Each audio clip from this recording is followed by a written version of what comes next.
Sahabat setia Gower yang dikasihi Tuhan, Shalom. Hari ini adalah Selasa 29 April 2025. Hari ini kita memperingati peringatan wajib Santa Katarina dari Siena, perawan dan pujangga gereja. Suatu hari dikisahkan Santa Katarina bertanya kepada Yesus dalam doanya, "Tuhan, di manakah Engkau ketika aku mengalami cobaan yang begitu mengerikan?" Dan Yesus menjawab doanya, "Putriku, aku ada di dalam hatimu. Aku membuatmu menang dengan rahmatku." Inilah buah dari doa dan kedalaman hidup rohani Santa Katarina. Ia mampu mendengar suara Tuhan yang hadir dalam doa. Santa Katarina lahir di Siena, Italia Utara pada 25 Maret tahun 1347. Ia tidak bersekolah dan tidak pandai menulis dan membaca. Namun kepadanya dikaruniakan sebuah rahmat istimewa untuk mendamaikan negara-negara yang berselisih dan meyakinkan paus kala itu yang berada di Avignon, Prancis, untuk kembali ke Roma. Ia dengan piawai menulis surat-surat dan nasihat-nasihat rohani. Salah satu ungkapan doa Katarina yang sangat indah demikian, "Engkau bagai misteri yang dalam, sedalam lautan. Semakin aku mencari, semakin aku menemukan. Dan semakin aku menemukan, semakin aku mencari Engkau. Tetapi aku tidak pernah merasa puas. Apa yang telah aku terima menjadikanku semakin merindukanmu. Apabila Engkau menangisi jiwaku, rasa laparku semakin bertambah, menjadikanku semakin lapar akan terangmu." Indah sekali doa dari Santa Katarina Siena ini. Ia wafat di Roma pada 29 April tahun 1380 pada usia 33 tahun. Hari ini kita akan bersama-sama merenungkan firman Tuhan yang diambil dari Injil Yohanes 3 ayat 7 sampai dengan 15. Kita siapkan hati kita.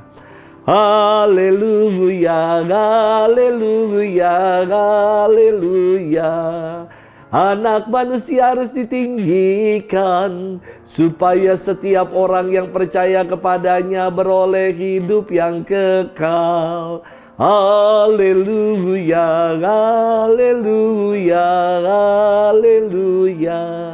Tuhan bersamamu dan bersama rohmu. Inilah Injil suci menurut Yohanes. Dimuliakanlah Tuhan. Dalam percakapannya dengan Nikodemus, Yesus berkata, "Janganlah engkau heran karena aku berkata kepadamu, kamu harus dilahirkan kembali. Angin bertiup kemana ia mau, engkau mendengar bunyinya. Tetapi engkau tidak tahu dari mana ia datang atau kemana ia pergi. Demikianlah halnya dengan tiap-tiap orang yang lahir dari roh."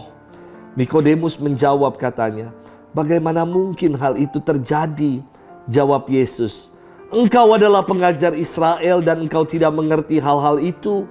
Aku berkata kepadamu, sesungguhnya kami berkata-kata tentang apa yang kami ketahui dan kami bersaksi tentang apa yang kami lihat. Tetapi kamu tidak menerima kesaksian kami. Kamu tidak percaya waktu aku berkata-kata dengan kamu tentang hal-hal duniawi. Bagaimana kamu akan percaya kalau aku berkata-kata dengan kamu tentang hal-hal surgawi? Tidak ada seorang pun yang telah naik ke surga selain Dia yang telah turun dari surga, yaitu Anak Manusia. Dan sama seperti Musa meninggikan ular di padang gurun, demikian juga Anak Manusia harus ditinggikan, supaya setiap orang yang percaya kepadanya beroleh hidup yang kekal." Demikianlah sabda Tuhan. Terpujilah Kristus. Sahabat setia Gower yang dikasihi Tuhan, shalom, salam sehat untuk kita semua. Ada penyakit yang umum menyerang kita, namun tidak umum, tidak berlaku bagi mereka yang ada di luar negeri sana. Nama penyakitnya adalah masuk angin. Maka di tempat kita ada yang namanya obat tolak angin, antangin, dan kerokan, kerikan. Di luar negeri nggak ada masuk angin dan mereka nggak tahu kerokan. Yang mereka tahu adalah flu. perut kembung, atau sakit demam. Mari kita bersama-sama mau bermenung tentang makna angin dari firman Tuhan yang kita dengar hari ini. Sahabat setia Gower yang dikasihi Tuhan, firman Tuhan hari ini berkisah tentang Yesus yang bercakap-cakap dengan Nikodemus. Melanjutkan firman Tuhan yang kemarin. Yesus berkata, "Janganlah engkau heran karena aku berkata kepadamu, kamu harus dilahirkan kembali. Angin bertiup kemana ia mau dan engkau mendengar bunyinya, tetapi engkau tidak tahu dari mana ia datang atau kemana ia pergi." Apa ya maknanya firman ini? Yesus sedang mengajar Nikodemus perihal kelahiran kembali, yaitu hidup dalam roh. Dan roh itu digambarkan seperti angin yang ada di mana-mana. Ketika orang membuka diri dan hati untuk mendengar bisikan roh, maka hidupnya akan digerakkan oleh roh untuk lahir baru.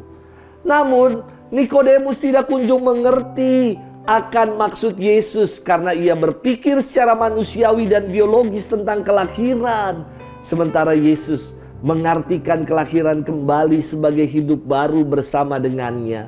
Gereja mengajarkan kelahiran kembali dan hidup dalam roh itu, hidup baru itu, melalui penerimaan sakramen baptis. Dengan dibaptis kita menjadi anak-anak Allah, menjadi putra dan putri Allah. Sahabat setia Gower yang dikasihi Tuhan, sungguhkah kita telah mengalami hidup baru itu? Atau baptisan yang kita terima hanya sebatas ritual aja ya? Kita mengimani iman akan Kristus hanya sekedar ini karena diwariskan aja ya. Sehingga aku enggan untuk sungguh-sungguh mengimani dan percaya akan Tuhan. Mari kita arahkan seluruh hidup kita untuk diperbaharui selalu dalam roh. Roh itu dikatakan seperti angin, ada di mana-mana. Dan ketika kita membuka diri, membuka hati, kita akan merasakan karya roh dalam setiap peristiwa hidup kita. Selamat bermenung. Tuhan memberkati kita selalu. Dalam nama Bapa dan Putra dan Roh Kudus. Amin.